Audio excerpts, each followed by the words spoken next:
செய்திக்குள்ளாக நம்ம கடந்து செல்லலாம். கடைசியாக போன வாரத்துக்கும் முந்தின வாரம் என்ன செய்தி நம்ம தியானித்தோம்?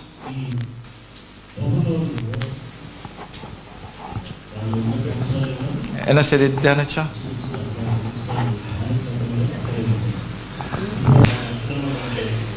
உயிர்த்தெழுந்த செய்தி, ஈஸ்டர் செய்தி. ஓகே, ஸோ ஈஸ்டர் செய்தி நம்ம பார்த்தோம். ஓகே, இந்த நாளிலும் கூட நம்மளோட வேதாகமத்தை வெளிப்படுத்தலுடைய புஸ்தகம் 19வது அதிகாரம், வெளிப்படுத்தலுடைய புஸ்தகம், வெளிப்படுத்தல் சுவிசேஷம் 19வது அதிகாரம் 7வது வசனத்தை நம்ம வாசிப்போம்.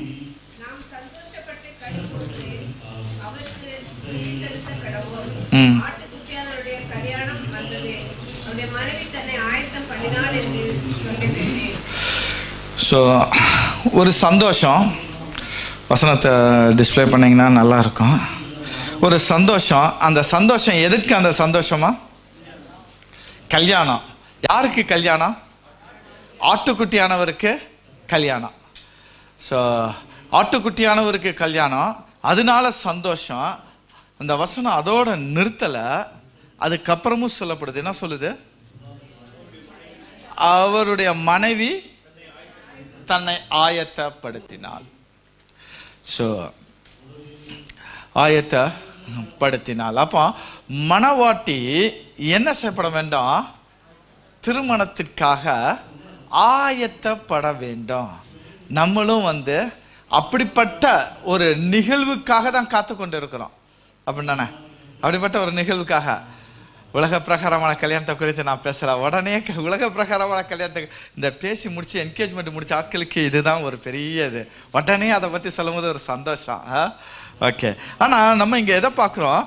தேவனுடைய வருகையில் மணவாளனாகிய இயேசு கிறிஸ்து மணவாட்டியாகிய சபையை அவர் திருமணம் செய்து கொள்ளுவதற்கு, கல்யாணம் செய்து கொள்ளுவதற்கு மணவாட்டியாகிய சபை என்ன செய்யப்பட வேண்டுமா? ஆயத்தப்படணும். இங்க உள்ள ஆண்களுக்கு தெரியும், கல்யாணத்துக்கு முன்னாடி அவங்கவுங்களுடைய மனைவிகள் எப்படியெல்லாம் ஆயத்தப்படுத்தி மேக்கப் போட்டு, கண்ணில் சரி பண்ணி, உதட சரி பண்ணி, கன்னத்தை சரி பண்ணி, ஸோ எவ்வளோலாம் அலங்கரிச்சாங்க. அந்த நாளுக்காக அவங்கள தங்களை ஆயத்தப்படுத்துதல்.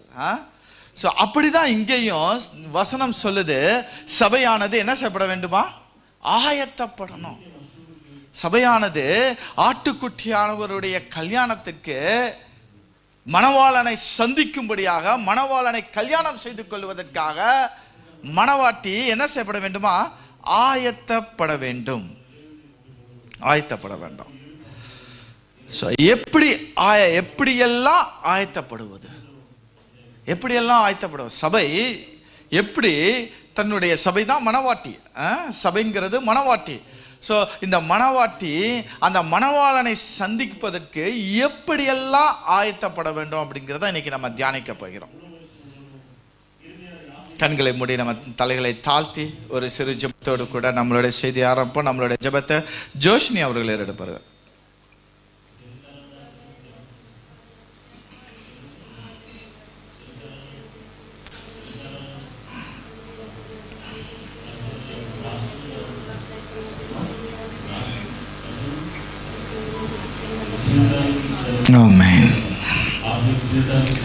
ரெண்டு வாரமா சாட்சி சொல்லுங்க, சாட்சி சொல்லுங்க, சாட்சி சொல்லணும்னு சொன்னாங்க. நானும் மறந்து போயிடுறேன். சரி, செய்தி முடிச்சுட்டு சாட்சி உள்ள பிள்ளைங்க சாட்சி சொல்லுங்க, செய்தியை முடிச்சுட்டு. ஓகே, இல்லைன்னா அடுத்த வருகிற வாரங்களில் நம்ம அதை வாய்ப்போம். அப்போ வசனம் சொல்கிறது ஆயத்தப்பட வேண்டும். வசனம் என்ன சொல்லுது? ஆயத்தப்பட வேண்டும்.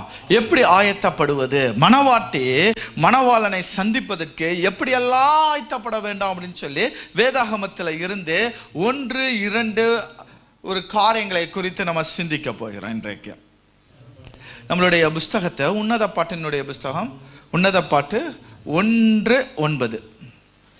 ஏற்கனவே இந்த வசனத்தை நம்ம ஏற்கனவே வாசித்திருக்கோம், வேறு ஒரு செய்தி அல்ல. சத்தமா வாசிங்க. என் பிரியமே பார்வோனுடைய ரதங்களில் பூட்டிருக்கிற பரிகள் பவுஞ்சிக்கு உன்னை ஒப்பிடுகிறேன். அப்போ உன்னத பாட்டுல மணவாளன் மணவாட்டிய பார்த்து சொல்றாரு, என்ன சொல்றாரு? என் பிரியமே, டியர். அப்படின்னா அர்த்தம் பிரியம்க்கு. சரி, என் பிரியமே.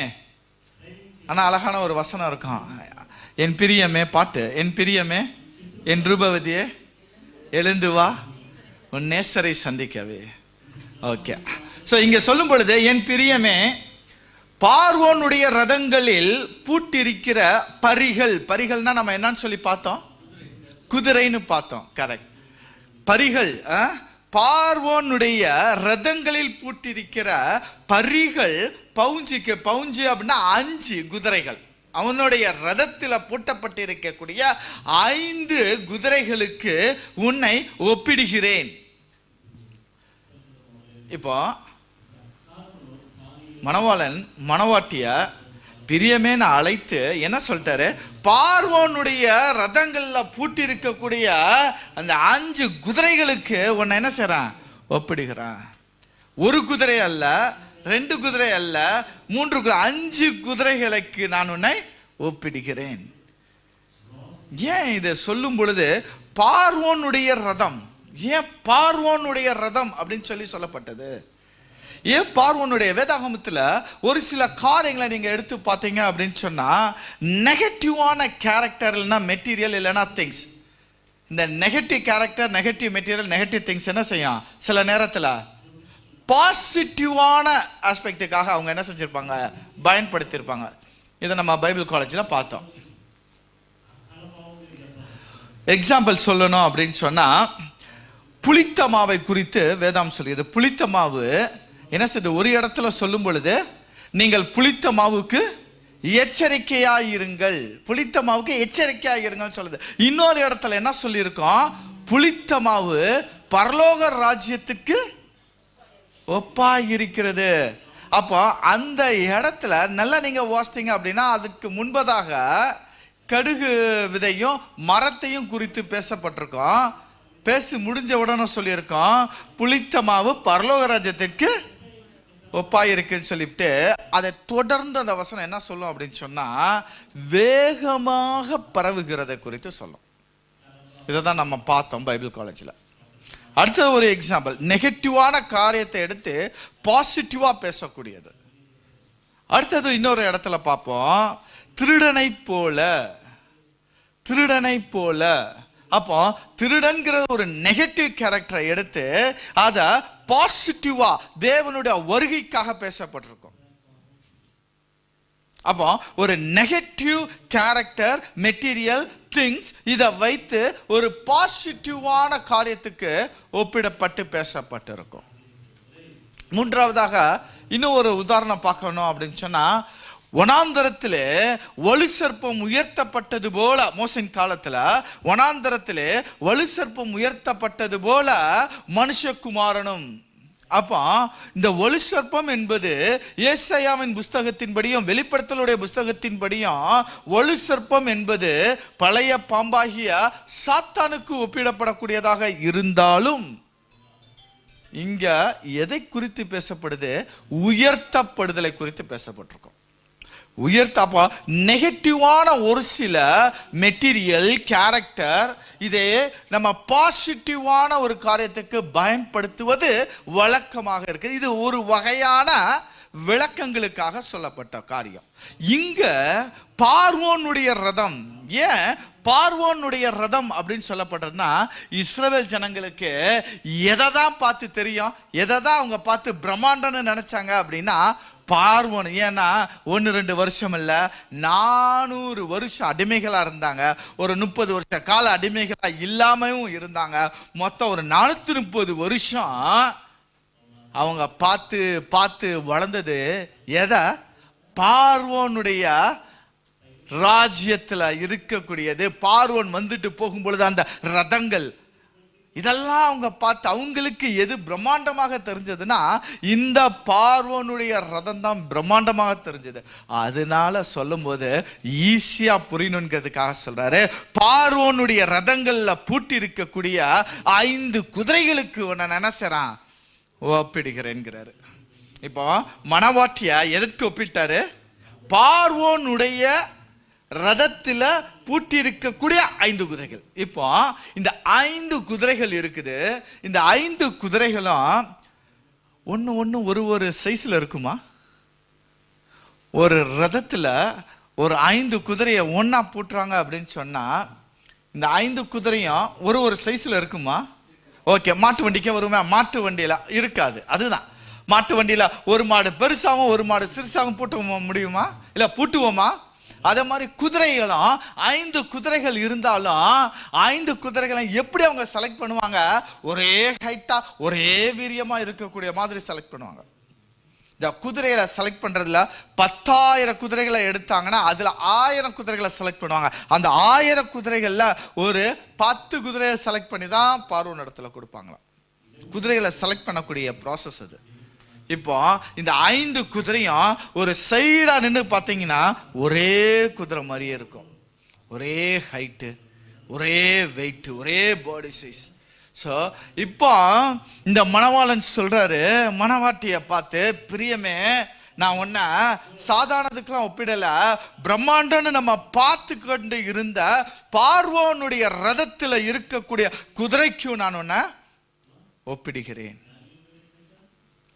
இந்த பார்வோனுடைய ரதத்தில் இருக்கக்கூடிய குதிரைக்கு என்ன ஸ்பெஷாலிட்டி அப்படின்னு சொல்லி பார்த்தோம் அப்படின்னு சொன்னா, அந்த காலத்துல குதிரைக்கு எதனாலாம் ஸ்பெஷாலிட்டி அப்படின்னு சொல்லி பார்ப்போம்.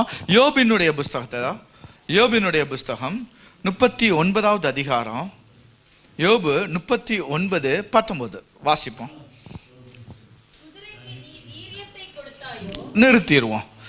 நிறுத்தி வாசிப்போம்.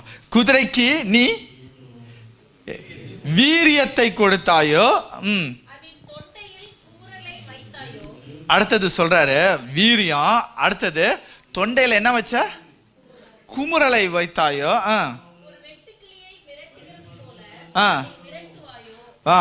மிரட்டுவாயோ,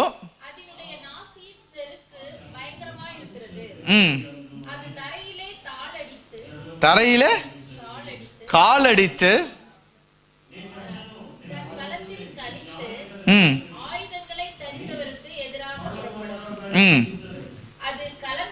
கலங்காமலும் பட்டயத்துக்கு பின்வாங்காமலும் இருந்து அலட்சியம் பண்ணும்.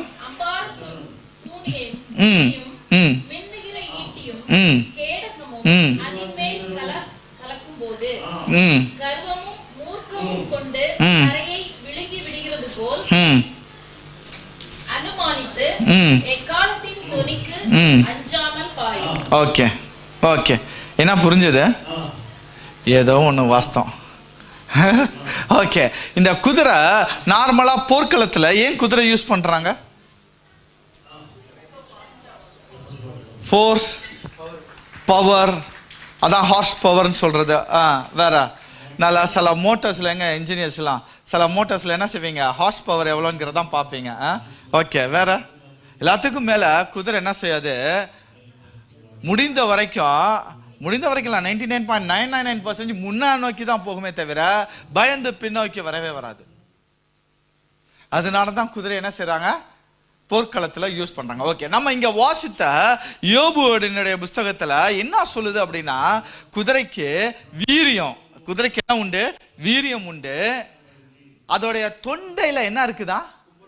குமுறல்னா என்ன? அது ஒரு சவுண்டு போடும் பார்த்தீங்களா?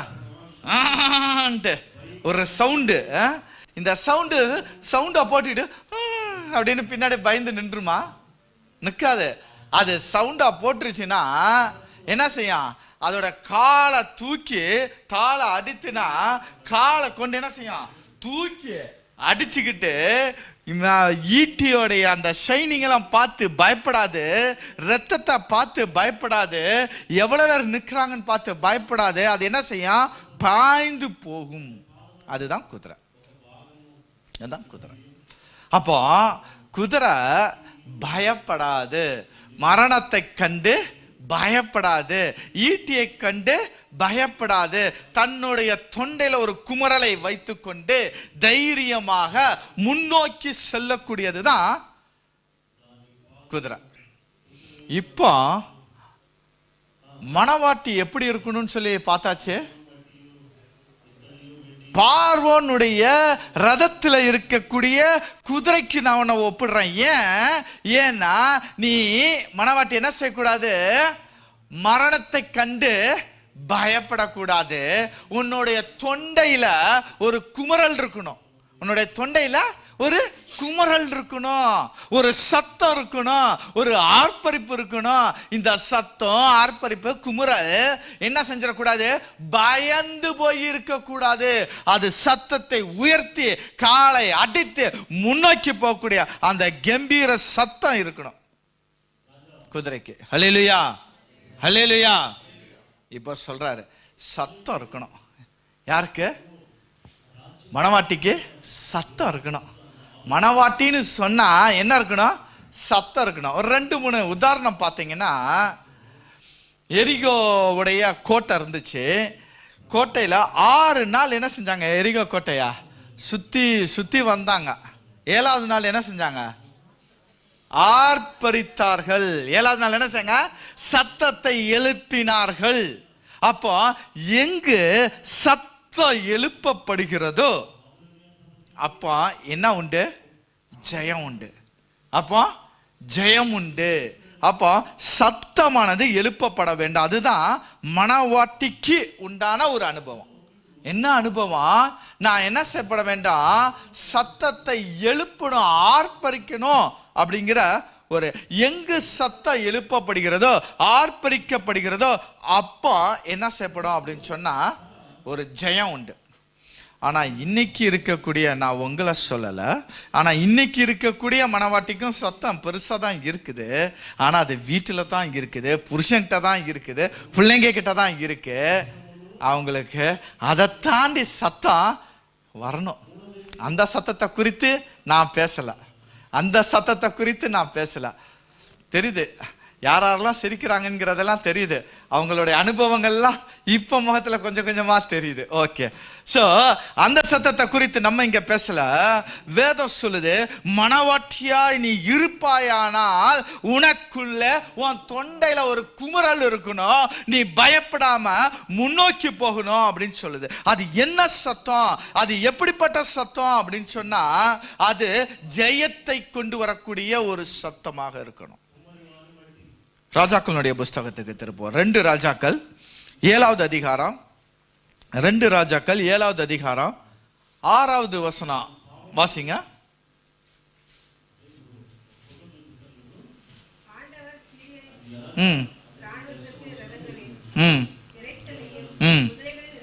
எதுக்கையா குதிரையின் இரைச்சல்? அப்ப குதிரையோட சத்தம் மிக முக்கியம். வாசிங்க தொடர்ந்து.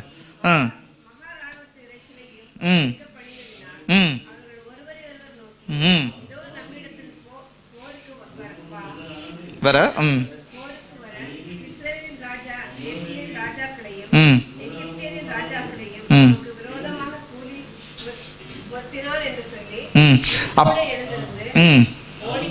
ஓடிப்பையா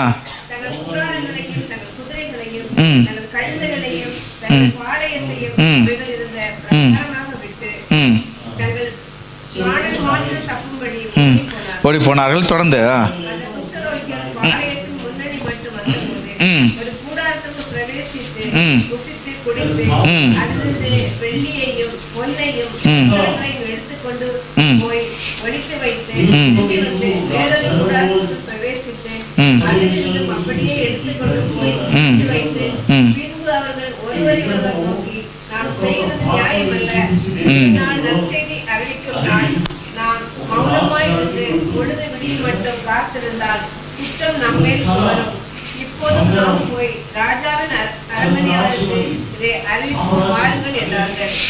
இந்த 9வது வசனத்துல வரைக்கும் நீங்க வாசித்தீங்கல்ல, 9வது வசனத்துல ஒரு அருமையான வார்த்தை இருக்கும், இந்நாள் நற்செய்தியை அறிவிக்கும் நாள். அடுத்தது ஒரு வார்த்தை இருக்கும், நம்ம பொழுது விடியும் மட்டும் காத்திருந்தால் குற்றம் நம்மேல் சுமரும். இந்த மணவாட்டிக்கு எப்படிப்பட்ட சத்தம் இருக்கணுமா? நற்செய்திய சொல்லக்கூடிய ஒரு சத்தம் இருக்கணும். நற்செய்திய சொல்லக்கூடிய ஒரு சத்தம் இருக்கணும். எப்போ பார்த்தாலும் இந்த மணவாட்டியை போய் பார்த்தீங்க பேசுனீங்கன்னா மணவாளனே ப்ரைஸ் பண்ணிட்டு இருப்பாங்க. என் புருஷன் இப்படி, என் புருஷன் அப்படி, என் புருஷன் ஹீரோ, என் புருஷன் இது அப்படின்ட்டு. ஏன் இந்த இது எப்படி இருக்குதோ அதே போல நீங்க என்ன செய்யப்படணும்? வசனம் சொல்லுது, நீங்க அந்த மணவாளனை பத்தியும் என்ன செய்யணும்? கொஞ்சம் பிரைஸ் பண்ணணும். அந்த மணவாளனை குறித்ததான ஒரு நற்செய்தியை சொல்லணும். இங்க குஷ்டரோகி, குஷ்டரோகி, இந்த குஷ்டரோகி என்ன செய்யணும்? ஊர் உள்ளாடி இருக்க முடியாது, ஊருக்கு வெளியில தான் இருக்கணும். குஷ்டரோகி நமக்கு தெரிஞ்சிருக்கோம், அவங்க ஊர் உள்ளாடி வர முடியாது. இப்போ அவங்கள படையெடுத்து வந்திருக்காங்கன்னு சொல்லி இந்த குஷ்டரோகி போய் பார்க்கறாங்க. அங்க யாருமே இல்லை. அங்க இருந்து இவங்க பொருள் எல்லாம் எடுத்துக்கிறாங்க. எடுத்துக்கிட்டு நம்ம ஊரு இப்போ பஞ்சத்துல இருக்குது, நம்ம போய் அவங்க கிட்ட என்ன சொல்லுவோம்? இந்த நல்ல செய்தியை நம்ம சொல்லுவோம் அப்படின்னு சொல்லி உயிருக்கு பயப்படாமல், மரணத்துக்கு பயப்படாம என்ன செஞ்சாங்க? ஊர் உள்ளாடி வந்தார்கள். எதற்கு? இந்த நற்செய்தியை சொல்லுவதற்கு. அப்போ மணவாட்டி அப்படின்னா, குதிரை அப்படின்னா என்ன அர்த்தம்? உயிருக்கு மரணத்துக்கு பயப்படாம தேவ நற்செய்திய சொல்லுவதற்கு தங்களுடைய தொண்டைகளில ஒரு குமுறலின் சத்தம் எழுப்பப்பட வேண்டும். ஹல்லேலூயா, ஹல்லேலூயா. எத்தனை பேத்துக்கு இப்போ மணவாட்டியின் அனுபவம் இருக்கு? தேவன் இந்த சபையில தாங்க தேடுறாரு. எனக்காக மணவாளனாக நான் வர்றதுக்கு முன்பதாக இந்த சபையில ஒரு 4 மணவாட்டியை நான் பார்க்க மாட்டேனா? குமரலின் சத்தத்தை, பாரத்தை உடைய 4 மணவாட்டியை நான் பார்க்க மாட்டேனா அப்படின்னு சொல்லி அவர் தேடுறாரு. மணவாட்டியின் அனுபவம் நமக்கு இருக்கா? மணவாளனுக்காக நம்ம காத்திருக்கிறோம். அதற்குண்டான ஆயத்தம் நம்மகிட்ட இருக்கா? ஆயத்தம் இருக்கா? அந்த ஆயத்தம் இருக்குமானால் நான் என்ன செய்வேன்? மணவாளனை நான் சந்திப்பேன். இந்த ஆயத்தம் என்னிடத்துல இல்லை அப்படின்னா நான் மணவாளனை சந்திக்க முடியாது. அப்போ வசனம் என்ன சொல்லுது அப்படின்னா, ஏன் அவர் குதிரைக்கு ஒப்பிட்டார் அப்படின்னு சொன்னா, குதிரைக்கு இருக்கிறது போல பயப்படாமல் தைரியமாக சத்தியத்தை சொல்லக்கூடிய ஒரு குவாலிட்டி யாரிடத்துல இருக்குதோ அவங்க தான் மணவாட்டி அப்படின்னு சொல்லப்படுது. அல்லேலூயா. அப்போ மணவாட்டி ஆயத்தப்படக்கூடிய முதலாவது கேரக்டர் என்ன? மரணத்துக்கு பயப்படாமல், உயிருக்கு பயப்படாமல் நற்செய்திய, சத்தியத்தை, கிறிஸ்துவை பற்றி, மணவாளனை பற்றி எடுத்து சொல்லக்கூடிய அந்த தைரியம் அவங்களுடைய அந்த குரல்ல இருக்கணும். எத்தனை பேர் சத்தியத்தை சொன்னீங்க போன வாரத்துல? எத்தனை பேர் போன வாரத்தில் சத்தியத்தை சொன்னீங்க, சிந்திங்க? நான் மணவாளனுக்காக காத்து கொண்டிருக்கிறேன்னா என்ன நான் ஆயத்தப்படுத்திட்டேனா? மணவாளனுக்காக நான் காத்து கொண்டிருக்கிறேன், என்ன நான் ஆயத்தப்படுத்திட்டேனா? ஒருவேளை நான் இன்னும் ஆயத்தப்படுத்தலை அப்படின்னு சொன்னா தயவு செய்து உங்களை நீங்க என்ன செய்யுங்க? ஆயத்தப்படுத்துங்க. எல்லாத்துக்கும் தெரியும் எஸ்தரை குறித்து. எஸ்தர் என்ன சொன்னாங்க? நான் போகிறதுக்கு சட்டம் இல்லை, அவர் கூப்பிடாம நான் போறதுக்கு சட்டம் இல்லை, ஆனாலும் நான் என்ன செய்றேன்? இந்த யூதர்களுக்காக நான் என்ன செய்றேன்? மீறி போகிறேன். ஒருவேளை நான் செத்தாலும் சாகிறேன் சொல்லி தைரியமாக ராஜாவினுடைய அரண்மனைக்குள்ள பிரவேசித்த ஒரு ஆளுதான் எஸ்தர். நீங்க எல்லாம் ஒரு எஸ்தராக இருக்கணும்னு வாஞ்சிக்கிறீங்க அப்படின்னு சொன்னா நீங்க என்ன செய்யப்பட வேண்டும்?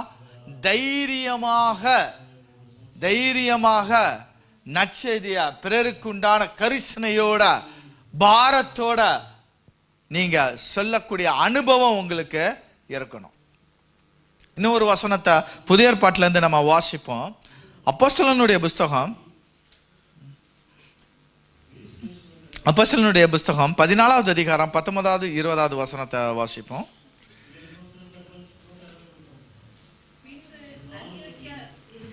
ம் ம் ம் அவனை பட்டணத்துக்கு வெளியே இழுத்துக் கொண்டு போனார்கள். சீசர்கள் அவனை சூழ்ந்து நிற்கையில் அவன் எழுந்து பட்டணத்துக்குள் பிரவேசித்தான். மறுநாளில் பர்னபாவோடு கூட தெர்பைக்கு புறப்பட்டு போனான். இப்போது அப்படியே அந்த வசனத்தை இருக்கட்டும்.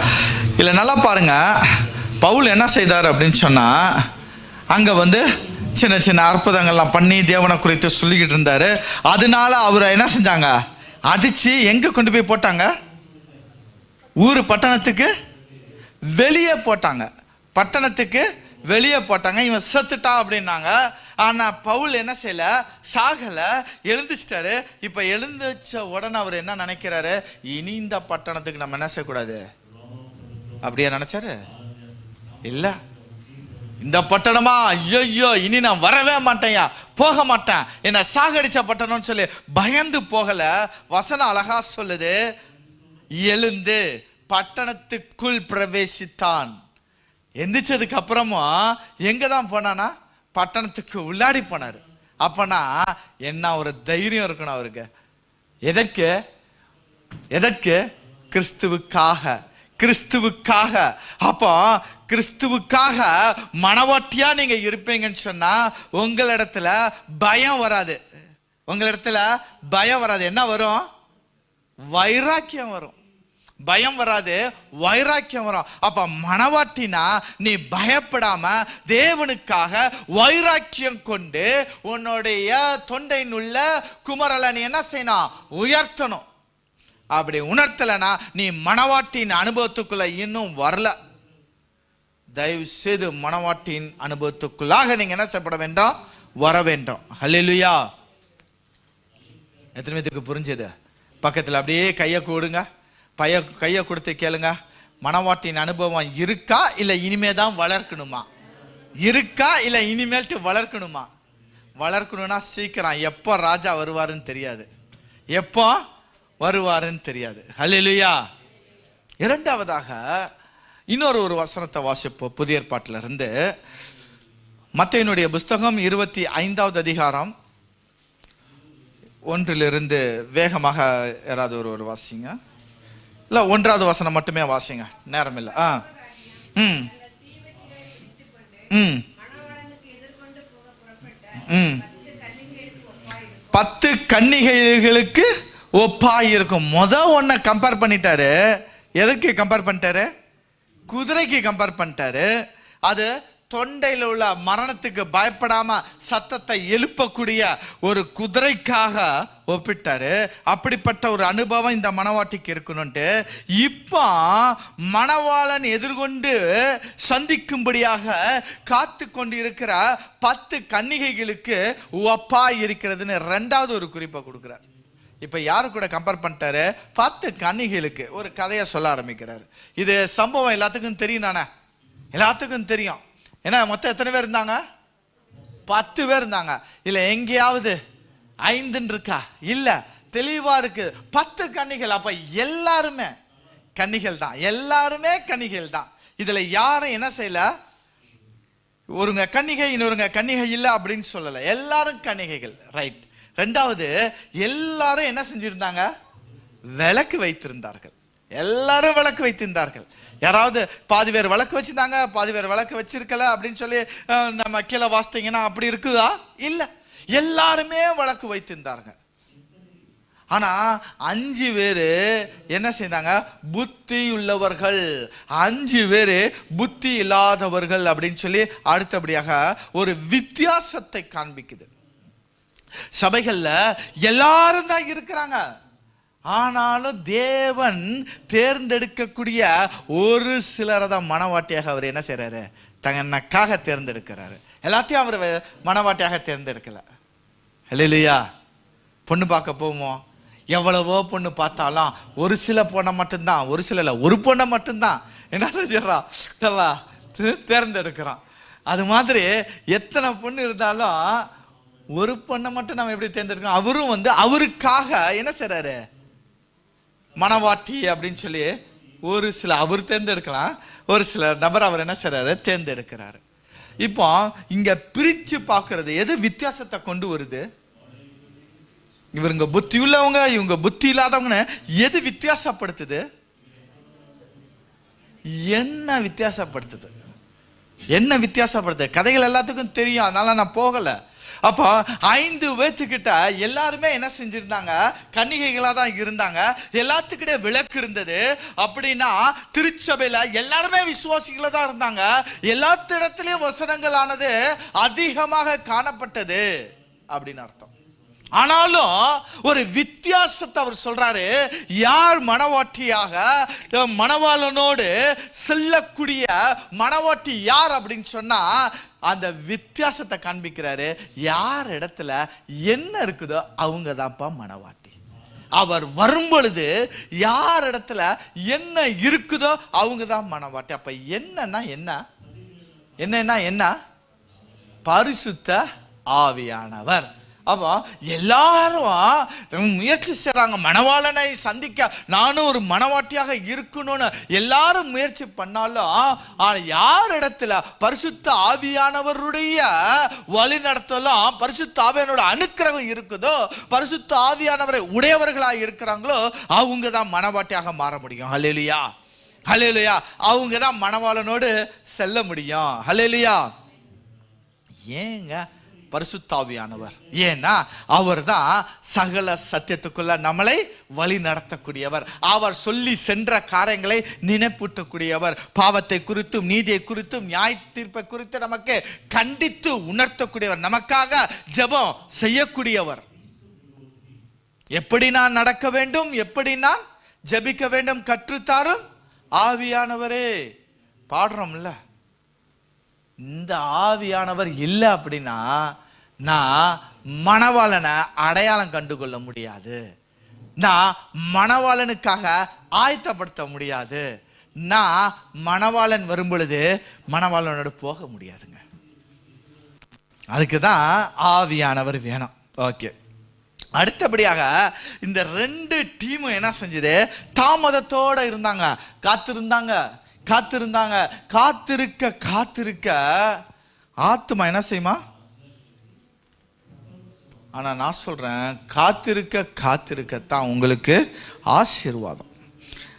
தாமதம்ங்கிறது ஒவ்வொருவருக்கும் சோதனை தான். ஆனா அந்த சோதனையை தாண்டினா தான் ஜெயத்தை பார்க்க முடியும். சோதனையை தாண்டினா தான் ஜெயத்தை பார்க்க முடியும். அதே இதுல 6வது அதிகாரத்துல வாசித்தீங்க அப்படின்னு சொன்னா, அவர் எதிர்பாராத ஒரு சூழ்நிலையில மணவாளன் வருகிறார். எதிர்பாராத சூழ்நிலையில தான் மணவாளன் வருகிறார். அவருடைய வருகையின் நாள் வந்த உடனே நான் உட்கார்ந்து ஆயத்தப்படுத்துவதுங்கிறது தவறு. ஏற்கனவே நான் ஆயத்தப்பட்டிருந்தேன்னா என்னை நான் வெளிக்காட்டுவதற்கு தான் அவருடைய வருகையின் நாள். அதை தாண்டி அவர் வந்த பிறகு நான் உட்கார்ந்து என்ன செய்ய முடியாது? ஆயத்தப்படுத்த முடியாது. வந்த பிறகு ஆயத்தப்படுத்த முடியாது. அப்போ அவர் எதிர்பாராத நாளில வருவார். அதனால்தான் வசனம் சொல்லுது, அவர் திருடனை போல வருவார். திருடனை போல வருவார்னா திருடன் போல வருவார்டா. அவர் வரக்கூடிய வேலை நீ அறியாதிருப்பாய். அவர் வரக்கூடிய வேலை தான் உனக்கு தெரியாது. அதனால எப்பொழுதும் விழுத்திரு அப்படின்னு சொல்லப்படுது. 8-9வது வசனத்தை நீங்க வாசித்தீங்க அப்படின்னு சொன்னா, என்ன இல்லாம இவங்க என்ன செய்றாங்க? பக்கத்தில் இருக்கக்கூடிய புத்தியுள்ள ஸ்திரீல இடத்துல போயிட்டு என்ன செய்றாங்க? எங்களுக்கு கொஞ்சம். அப்ப என்ன அர்த்தம்? மணவாட்டியினுடைய கேரக்டரை, மணவாட்டியினுடைய அனுபவத்தை நம்ம யாருக்கும் கொடுக்க முடியாதுங்க. யாருக்கிட்ட வந்து எடுக்கவும் முடியாதுங்க. எங்க அப்பா கிறிஸ்தவ ஜீவியத்திலேயே 25 வருஷம் வளர்ந்தாருன்னு சொன்னாலும் பிரயோஜனம் இல்லை. எங்க அம்மா இப்படி வளர்த்தாங்கன்னு சொன்னாலும் பிரயோஜனம் இல்லை. என் மனைவி இப்படி, என் பிள்ளைங்க இப்படி ஊழியத்தை தாங்குறாங்கன்னு சொன்னாலும் பிரயோஜனம் கிடையாதுங்க. யாருக்கு தனிப்பட்ட முறையில் உங்களுக்கு ஜெப ஜீவியம், பரிசுத்தாவினுடைய அபிஷேகம், உங்க கிறிஸ்துவோடு உள்ள அந்த உறவு இருக்குதோ அந்த அனுபவத்தை வைத்து தாங்க நீங்க மணவாளனை சந்திக்க முடியும். அதை விட்டுட்டு நீங்க யாருக்கிட்டையும் கடன் வாங்கி மணவாட்டின் அனுபவத்தை என்ன செஞ்சிட முடியாது? கடன் வாங்கிட முடியாது. கடன் வாங்கி பிரோஜனம் கிடையாது. இந்த உலகத்துல தான் கடன் வாங்கி மேனேஜ் பண்ணலாம். அவர்கிட்ட கடன் வாங்கி எதுவும் மேனேஜ் பண்ண முடியாது. அப்போ மணவாட்டியின் அனுபவம் அப்படின்னு சொன்னா என்ன? ஆயத்தம். அதைத்தாங்க சொல்லப்படுது, ஆயத்தம். என்ன ஆயத்தமா? பரிசுத்த ஆவியானவருடைய ஆயத்தத்தோட நான் என்ன செய்யணும்? ரெடியா இருக்கணும். அப்போ முதலாவது பார்த்தோம் மணவாட்டியினுடைய அனுபவம் என்ன? மணவாட்டினுடைய அனுபவம் தைரியமாக மரணத்துக்கு பயப்படாம சத்தியத்தை மணவாளனுக்காக சொல்லக்கூடியது. இரண்டாவது நம்ம பார்த்தோம் ஆயத்தம் அப்படின்னா மணவாட்டி எதற்கு ஆயத்தப்படணுமா? பரிசுத்த ஆவியானவருடைய அனுபவத்துக்குள்ள வளர்ந்து கொண்டே இருக்கணும். அதுதான் ஆயத்தம், அதுதான் ஆயத்தம். அந்த எண்ணம் இல்லை அப்படின்னா நீங்க மணவாளனோடு என்ன செய்ய முடியாது? போக முடியாது. காத்திருக்கலாம், எல்லாரும் காத்திருக்கலாம், ஆனா மணவாளனோடு போறவங்க தான் மணவாட்டி. எனக்காக ஒரு 50 பொண்ணு பார்க்கலாம், ஆனா யாரை நான் திருமணம் செய்யறேனோ அவங்க தான் மணவாட்டி. சரிதானா? அதனால எல்லாரும் காத்திருக்கலாம், எல்லாரும் வாஞ்சிக்கலாம், ஆனா மணவாளனோடு யாருக்கு திருமணமாகுது, யாரு மணவாளனோடு செல்கிறார்களோ அவங்க தான் மணவாட்டி. இந்த மணவாட்டினுடைய அனுபவம் வேணும்னா ரெண்டாவதா நீங்க வளர்த்து கொள்ளக்கூடியது பரிசுத்த ஆவியானவருடைய ஆயத்தம். ஹல்லேலூயா, ஹல்லேலூயா. பரிசுத்த ஆவியானவருடைய ஆயத்தம் இல்லை அப்படின்னு சொன்னா நம்ம என்ன செய்ய முடியாது? மணவாட்டியா போக முடியாது. மூன்றாவதா ஒரு காரியத்தை நம்ம பார்ப்போம். இந்த மணவாட்டியா இருக்கணும் அப்படின்னா மூன்றாவதா ஒரு ஆயத்தம் நமக்கு வேணும். என்ன ஆயத்தம்னா அன்பு நேசிக்கணும், அன்பு பரிபூரணப்படணும்.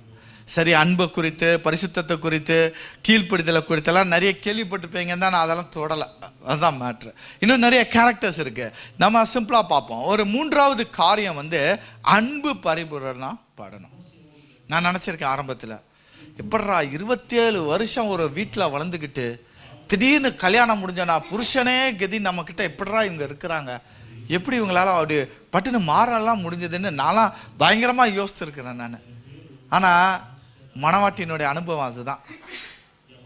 அன்பு பூரணப்பட்டுச்சு அப்படின்னு சொன்னா சகலத்தையும் தாங்கும், சகலத்தையும் செய்யும். அதுதான் அன்பு பூரணப்படுதல். அப்போ மணவாட்டி அப்படிங்கிறது மணவாளனை நேசிக்கக்கூடியவர்களாக இருக்கணும். மணவாட்டி எப்படி இருக்கணுமா? நேசிக்கக்கூடியவர்களாக இருக்கணும். அதனால தான் கிறிஸ்து கேட்டாரு யோவானை பார்த்து, நீ என்னை நேசிக்கிறாயா? பேதுருவை பார்த்து கேட்டாரு, நீ என்ன நேசிக்கிறாயா? சீஷர்களை பார்த்து சொன்னாரு, நீங்க என்ன நேசித்தா என் சிலுவைய எடுத்துக்கொண்டு வாங்க. ஒரு இடத்துல அவர் சொல்றாரு, என்ன நேசிக்கிறீங்களா, என்ன நேசிக்கிறீங்களா? சிலுவையில அவர் 2 கரத்தையும் விரித்து கேட்ட ஒரு கேள்வி என்ன? என்னை நேசிக்கிறாயா? உனக்காக நான் என்ன செஞ்சேன்? இந்த ரத்தத்தை சிந்தின. என்ன நீ நேசிக்கிறாயா? என்ன நீ நேசிக்கிறாயா? மணவாட்டிக்காக தன்னுடைய சொந்த ரத்தத்தையே சிந்தின நல்ல தகப்பன் தாங்க இயேசு கிறிஸ்து. ஆனா அந்த மணவாளனுக்காக மணவாட்டி பூரண அன்பை வெளிப்படுத்தினாங்களா? பூரண அன்பை வெளிப்படுத்தினாங்களா? வெளிப்படுத்தல. நம்ம வாசிக்கிறோம், ஆட்டுக்குட்டியானவர் எங்கே போனாலும் அவர் அப்படியே பின்பற்றக்கூடியவங்க தாங்க மணவாட்டி. எப்படிங்க? புருஷன் கத்தார் வந்தா கத்தார் வராங்க, புருஷன் லண்டன் போனா லண்டன் போறாங்க. எப்படிங்க? அதுதாங்க அன்பு. எப்படி இந்த உலகத்துல இருக்கிறீங்களோ அதே மாதிரிதான் தேவன் சொல்றாரு, ஆட்டுக்குட்டியானவர் எங்கே போனாலும் எப்படி நீங்க புருஷனை நம்பி நீங்க வாரீங்களோ, அது அங்கதான் கேட்கணும். புருஷனை நம்பி நீங்க எப்படி வாரீங்களோ அதே போல தேவன் சொல்றாரு, என்னை நம்பி நீங்க பின்பற்றுங்க. அப்போ அவரை மணவாளன் சொல்லி அவரை நேசிக்க ஆரம்பிச்சோம் அப்படின்னு சொன்னா நம்ம என்ன செய்வோமா? அவர் பின்னாடியே போவோம்.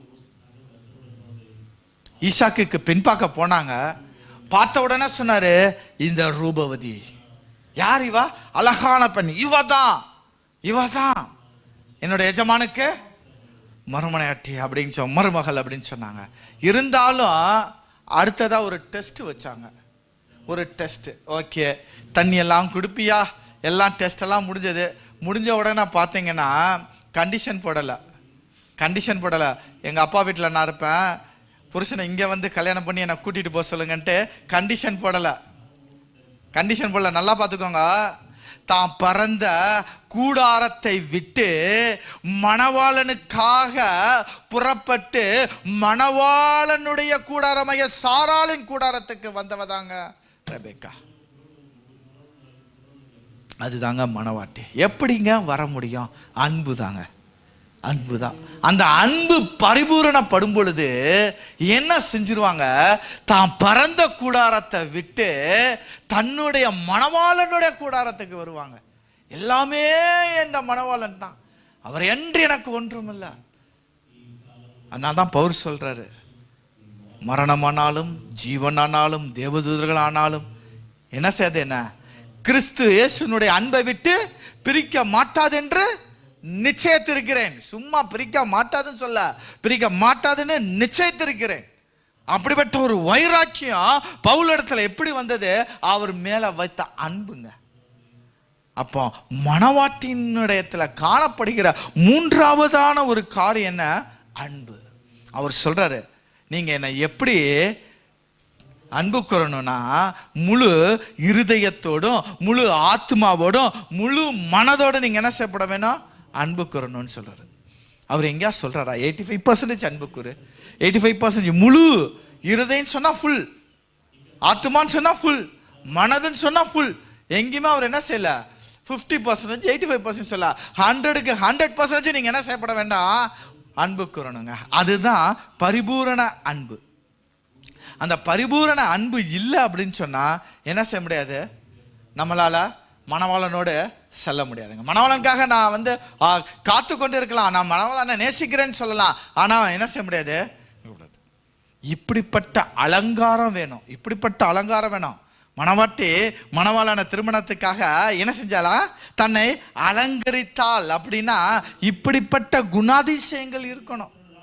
சும்மா என்ன சொல்றது, வெளியரங்கமான காரியங்கள் இருக்கக்கூடாது. ஒரே காரியத்தை சொல்லி நான் முடிக்க விரும்புகிறேன். பவுல் கொரிந்து பட்டணத்துக்கு வராரு. கொரிந்து பட்டணத்துக்கு வரும் பொழுது அவர் ஒரு தீர்மானம் எடுக்கிறாரு. 1 கொரிந்தியர் 2:1-2 கொஞ்சம் குயிக்கா வாசிங்க. 1 கொரிந்தியர் 2வது அதிகாரம் 1-2 வசனங்களை.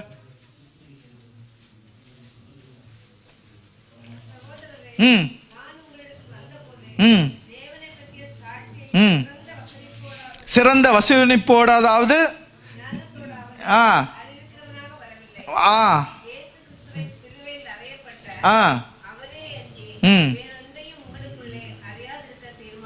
அறியாதிருக்க தீர்மானித்து அவர் சொல்றாரு. நான் இப்போ உங்க இடத்துல வந்திருக்கிறேன்ப்பா. 1வது வசனத்தை போடுங்க. நான் இப்போ வந்திருக்கிறேன். நான் என்ன செய்யல? வசனிப்போடு ஞானத்தோடு, வசனிப்போடு ஞானத்தோடுன்னா நான் உங்களிடத்துல இப்படி பேசி அப்படி பேசி அப்படியே கண் கலங்க வச்சு அந்த க்ரௌடை கூட்டி அப்படியெல்லாம் நான் பேச உங்களிடத்துல வரல பான்கிறாரு. நான் எதுக்காக பேச வந்தேன் அப்படின்னா உயிர்த்தெழுந்த கிறிஸ்துவை பத்தி தாங்க பேச வந்தேன். ஏன் இந்த ஒரு தீர்மானத்தை அவர் எடுத்தார் தெரியுமா? ஏன் இந்த ஒரு தீர்மானத்தை எடுத்தாரு? இந்த கொரிந்து பட்டணத்துக்கு வர்றதுக்கு முன்னாடி அவர் ஒரு பட்டணத்துல இருந்தாரு. அப்போஸ்தலர் 18:1 வாசிங்க. அப்போஸ்தலர் 18:1.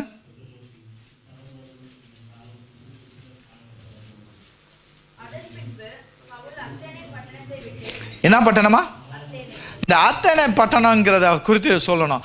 பவுலுடைய சாட்சி எப்பொழுதுமே எப்படி இருக்கும் அப்படின்னு கேட்டா, நான் போனேன், கிறிஸ்து என்ன செஞ்சாரு? தமஸ்கு பரவல்ல கிறிஸ்து சந்திச்சாரு, அவருக்காக நான் ஒப்பு கொடுத்தேன், இந்த கிறிஸ்து தாங்க மரித்தார், அவர் தான் உயிர்த்தெழுந்தார் அப்படின்னு சொல்லி உயிர்த்தெழுந்த கிறிஸ்துவையும் அவருடைய சாட்சியை குறித்து தான் இவருடைய பிரசனங்கமா இருந்துச்சு.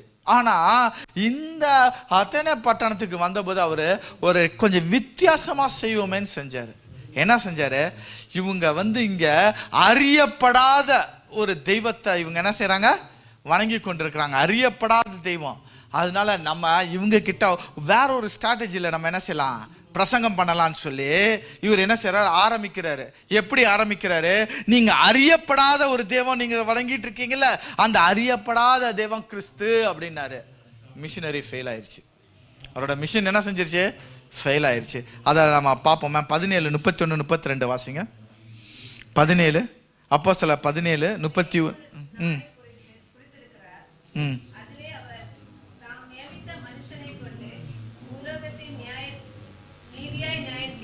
இல்ல 17 அப்போஸ்தலர் 17:31 32.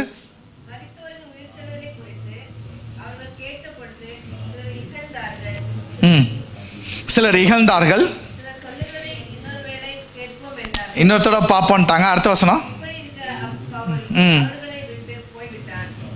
சிலர் அவனை பற்றிக் கொண்டு விசுவாசிகளானார்கள்.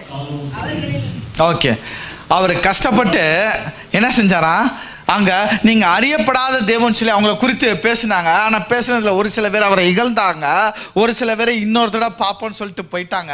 அவரால் பெருசா அந்த இடத்துல என்ன செய்ய முடியல. அப்பதான் அவருக்கு தெரிஞ்சது வெளியரங்கமான அலங்காரம் என்ன செய்யப்படாது, சத்தியத்துக்கும் ஊழியத்துக்கும் உதவாது அப்படின்னு சொல்லிட்டு அப்பதான் ஒரு தீர்மானம் எடுத்துக்கிட்டு குருந்துக்கு வராரு. என்னன்னா, இனி எனக்கு வெளியரங்கமானது இல்லை, இயேசு எனக்கு கொடுத்த அந்த சாட்சியை, உயிர்த்தெழுந்த சாட்சியை, அவர் என்னை சஞ்சித சாட்சியும் சொல்லி நான் ஊழியம் பண்ணா போதுன்னு சொல்லி வந்தாரு. அல்லேலூயா. எதுக்கு சொல்றேன்னா, மணவாட்டிங்கிறவங்க எப்படி இருக்கணும், வெளியரங்கமான அலங்காரம் இல்லை, உள்ளான அலங்காரத்தோடு இருக்கணும். இந்த ஆயத்தம் வெளியரங்கமான ஆயத்தம் அல்ல, உள்ளான ஒரு ஆயத்தத்தோட இருக்கணும் மணவாட்டி.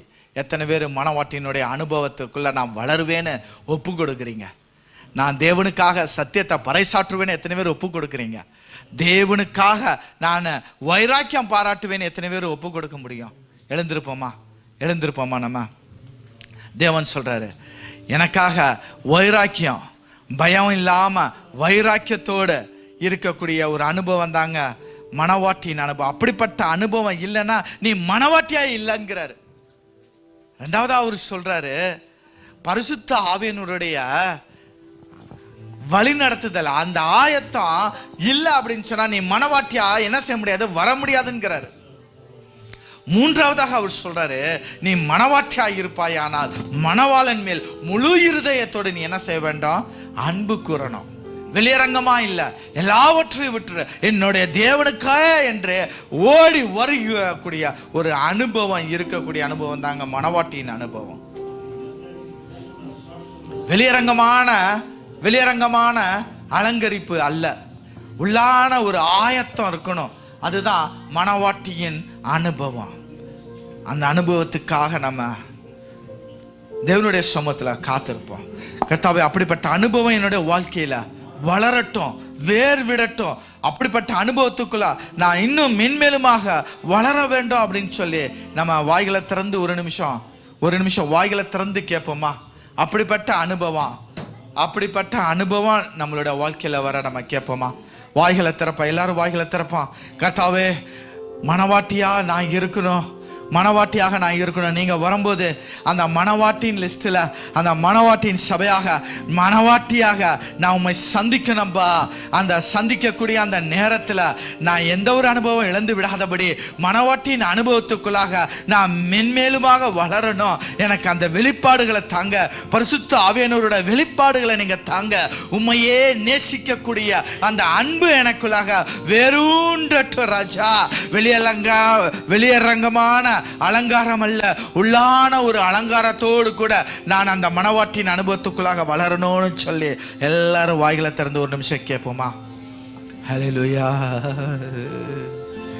ஹல்லேலூயா. பாட்டு இப்படியாக சொல்லுது, பரம எருசலேமே பரலோகம் விட்டிறங்குதே, அலங்கார மணவாட்டியாய் அழகாக ஜொலித்திடுது அப்படின்னு சொல்லி. அப்படிப்பட்ட ஒரு மணவாட்டியின் அனுபவத்துக்குள்ளாக நம்ம பாடலை பாடி ஜெபித்து நம்ம கடந்து செல்லலாம். பரம எருசலேமே பரலோகம் விட்டிறங்குதே, அலங்கார மணவாட்டியாய் அழகாக ஜொலித்திடுதே. பரம எருசலேமே பரலோகம் விட்டிறங்குதே, அலங்கார மணவாட்டியாய் அழகாக ஜொலித்திடுதே. ஆமென், ஹல்லேலூயா, ஆமென், ஹல்லேலூயா, ஆமென், ஹல்லேலூயா, ஆமென், ஹல்லேலூயா. சர்வசங்க சபையினில் அங்கமானே, சர்வலோக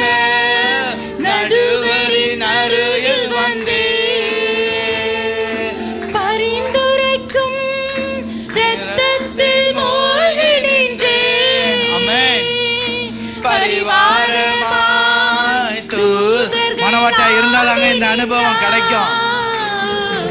ஆஹா என் எருசலேமே, ஆஹா என் எருசலேமே,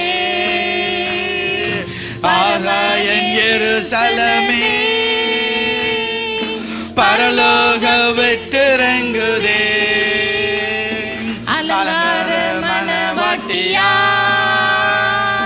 அழகாக ஜொலித்திடுதே. எருசலேமே கோழி தன் குஞ்சுகளை ஏற்றனைக்கும் ஏகத்தின் குரல் கேட்டு தாய்ப்பறவை துடித்திடும் பாசம் கண்டே தாபரமாய் சிறகினில் தஞ்சமானே கனிவான எருசலேமே, கனிவான எருசலேமே, கனிவான எருசலேமே, பரலோக வெற்றிறங்குதே அலங்கார மணவாட்டியா அழகாக ஜொலித்திடுதே. ஆமென் ஹல்லேலூயா, ஆமென் ஹல்லேலூயா, ஹல்லேலூயா, ஆமென் ஹல்லேலூயா, ஆமென் ஹல்லேலூயா, ஹல்லேலூயா, ஆமென் ஹல்லேலூயா, ஆமென் ஹல்லேலூயா, ஹல்லேலூயா, ஆமென் ஹல்லேலூயா, ஹல்லேலூயா, ஆமென். எங்களை நேசிக்கிற நல்ல தகப்பனே, கர்த்தாவே, இந்த அருமையான வேளையிலும் ஆவியும் மனவாட்டியும் வா என்ற நல்ல சத்தத்துக்காக நாங்கள் நன்றி செலுத்துகிறோம் ராஜா. இந்த வேளையிலும் கூட எங்களோடு கூட நீர் இடைப்பட்டு கர்த்தாவே, நீர் விரும்புகிற மனவாட்டியாக நாங்கள் மாறக்கூடிய அந்த அனுபவம் என்ன என்பதை, எதில் நாங்கள் ஆயத்தப்பட வேண்டும் என்பதையும் நீர் எங்களுக்கு வெளிப்படுத்தினீரே, அதற்காக நாங்கள் நன்றி செலுத்துகிறோம் ராஜா. மரணத்திற்காக நாங்கள் பயப்படாமல், எங்களுடைய உயிரையும் நாங்கள் பொருட்படுத்தாமல், செத்தாலும் சாகிறேன் என்று எஸ்தர் சொன்னது போல, பவுலோட வைராக்கியத்தை போல நாங்கள் உமக்காக எங்களுடைய தொண்டையில் உள்ள குமரல்களை அடித்து நாங்கள் உமக்காக சத்தியத்தை சொல்லுவோங்கிற அந்த நல்ல ஒரு ஆயத்தம் எங்களுக்குள்ளாக இருக்கட்டும் ராஜா, எங்களுக்குள்ளாக இருக்கட்டும். கர்த்தாவே, நீர் வரக்கூடிய அந்த வருகையின் நாள்ல நாங்க ஆவியானவருடைய துணை கொண்டு நாங்கள் கர்த்தாவே நடக்க வேண்டியது, போதிக்க வேண்டியதோ எங்களுக்கு உணர்த்தி நாங்கள் அந்த மணவாளனை சந்திக்க எப்படியெல்லாம் ஆயத்தப்பட வேண்டும் என்று அவருடைய துணை கொண்டு நாங்கள் ஆயத்தப்பட நீர் கிருபை செய்யுங்கப்பா. நாங்கள் ஆயத்தப்பட நீங்க கிருபை செய்யுங்க. இன்னும் நாங்க அன்புல ஆயத்தப்படணும், அன்புல நாங்க ஆயத்தப்படணும். வெளியரங்கமான அன்பு அல்ல, உள்ளான அன்புல நாங்க ஆயத்தப்பட நீங்க கிருபை செய்யுங்கப்பா. இந்த பூலோக கூடாரத்தை விட்டு நாங்க கர்த்தாவே, தாவீதினுடைய கர்த்தாவே உம்முடைய கூடாரமாகிய அந்த பரலோகத்தை நாங்க கிட்டி சேர நீர் எங்களை கர்த்தாவே ஆயத்தப்படும்படியாக ஒரு பலத்தை தாங்கப்பா. கேட்ட சத்தியத்தின்படியாக எங்களை நாங்கள் ஒப்பு கொடுக்கிறோம். நீர் எங்களை பலப்படுத்துங்க, வழி நடத்துங்கப்பா.